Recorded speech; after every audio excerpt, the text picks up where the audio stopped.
अमेरिकी रक्षा company Lockheed Martin इस समय उत्पादन संकट का सामना कर रही है।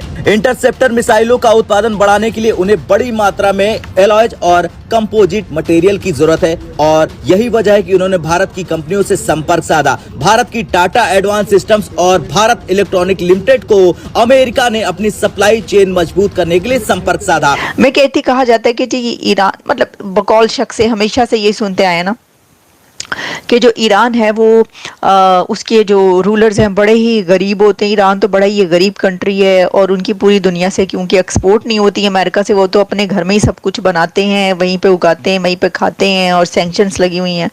तो जो रूलर्स हैं वो पैवन लगे हुए कपड़े पहनते हैं, फटे हुए कपड़े उनके होते हैं वगैरह। मर्जी की हुकूमत लाएंगे, तो आपको लगता है कि अमेरिका को ऐसा करना चाहिए? देखिए, ये रजीम चेंज तो अमेरिका पहले भी कोशिश कर चुका हुआ है। ठीक है, अफगानिस्तान में चेंज किया, कुछ नहीं बना। रजीम चेंज जो है उन्होंने कोशिश की थी उधर लीबिया में। आप देख लें लीबिया कहाँ पे है। पिछले 6 महीने से उनके डाटा सेंटर्स, उनके जितने भी आईटी के लोग हैं, H1B वीजा बंद करना, ये सारा काम पिछले 6 महीने में हुआ। आपको लगता है कि यूनाइटेड स्टेट्स को पता नहीं था कि वो क्या करने वाले हैं? उनकी जो मोस्ट सीक्रेटिव एआई का सेमीकंडक्टर का एग्रीमेंट है भारत के साथ, उन्होंने अभी किया है। आपको याद होगा उन्होंने एग्रीमेंट करके हमें एक एक्सक्लूसिव जो ग्रुप है उसके अंदर एंट्री दिलाई। उनकी जो बड़े बड़े सेमीकंडक्टर की कंपनियां हैं उन्होंने भारत में मैन्युफैक्चरिंग करनी ऑलरेडी शुरू कर दी है। यानी कि उन्हें मालूम था कि मिडिल ईस्ट में आग लगने वाली है। दूसरा, बेजिंग उस टाइम पर हो सकता है कि ताइवान के ऊपर वो अटैक करे। अगर वो हुआ तो अमेरिका पूरा ठप हो जाएगा, क्योंकि 90% से ज्यादा ताइवान सप्लाई करता है एडवांस्ड एआई चिप्स को दुनिया भर के अंदर। ये टाइम बॉम्ब के ऊपर बैठे हैं।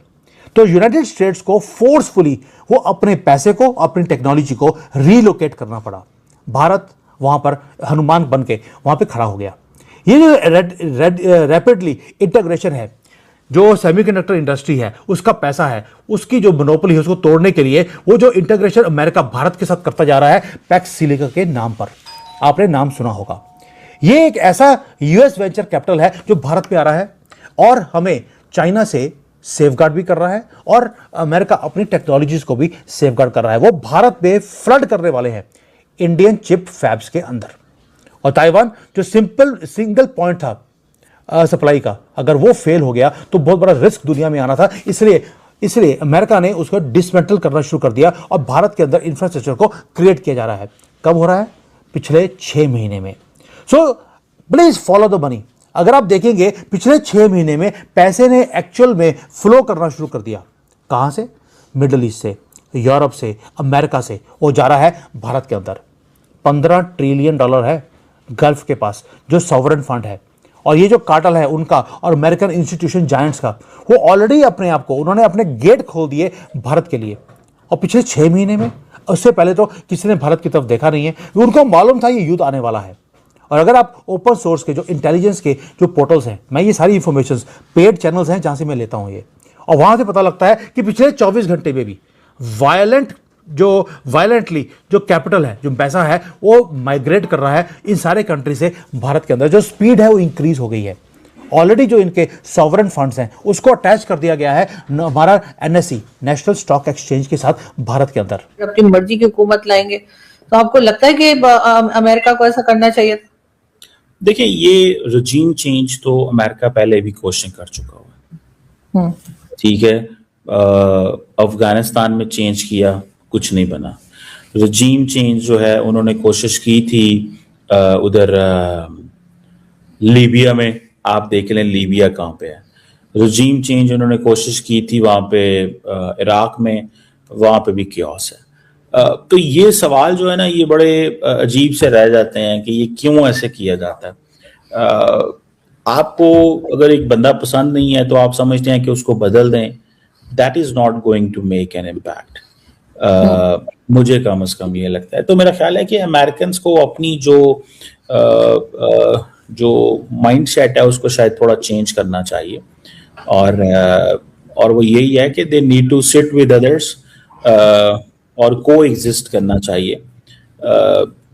अगर आप ने इस तरह पकड़ेंगे, उठाएंगे, मारेंगे, I don't think so it will work. मुझे नहीं लगता ये जो है वो काम करेगा। लेकिन सर हम क्या करेंगे इस बीच में, क्योंकि वो सऊदीया पे भी एक आध बार अटैक हो चुका है, सऊदीया के साथ हमने डिफेंस एग्रीमेंट कर रखा है, और वो हमें कहेंगे कि अब आप आइए यहाँ पर, और आप आके, जैसे एग्रीमेंट के अंदर बात हुई है कि अगर एक पे अटैक होगा दूसरे पे समझा जाएगा, तो पाकिस्तान जाके क्या ईरान के खिलाफ लड़े?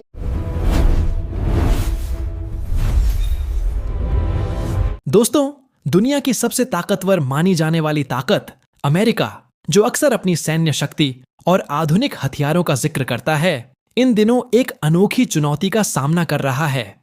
हाल के वर्षों में मध्य पूर्व के बढ़ते तनाव और नई तरह की युद्ध रणनीतियों ने कई बड़े देशों की रक्षा प्रणालियों की असली परीक्षा ले ली है। खासकर सस्ते लेकिन प्रभावी ड्रोन और मिसाइल तकनीकों ने यह दिखा दिया है कि महंगे डिफेंस सिस्टम भी हर स्थिति में पूरी तरह अजेय नहीं होते। इसी बीच वैश्विक सप्लाई चेन में आई रुकावटों ने भी समस्या को और जटिल बना दिया है। उन्नत मिसाइल सिस्टम बनाने के लिए जिन विशेष धातुओं और कंपोजिट मटेरियल की जरूरत होती है, उनकी आपूर्ति कई यूरोपीय देशों से होती थी, लेकिन बदलते अंतर्राष्ट्रीय समीकरणों और आर्थिक नीतियों के कारण कई देशों ने अपने संसाधनों को पहले अपने लिए सुरक्षित रखना शुरू कर दिया है।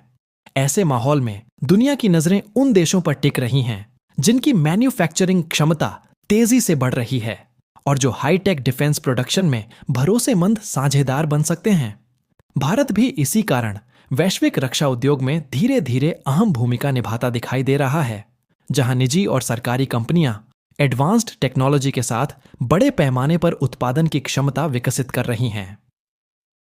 यह स्थिति केवल व्यापार का मामला नहीं, बल्कि बदलते वैश्विक संतुलन की कहानी भी है, जहां साझेदारी और तकनीकी सहयोग पहले से कहीं ज्यादा महत्वपूर्ण हो गया है।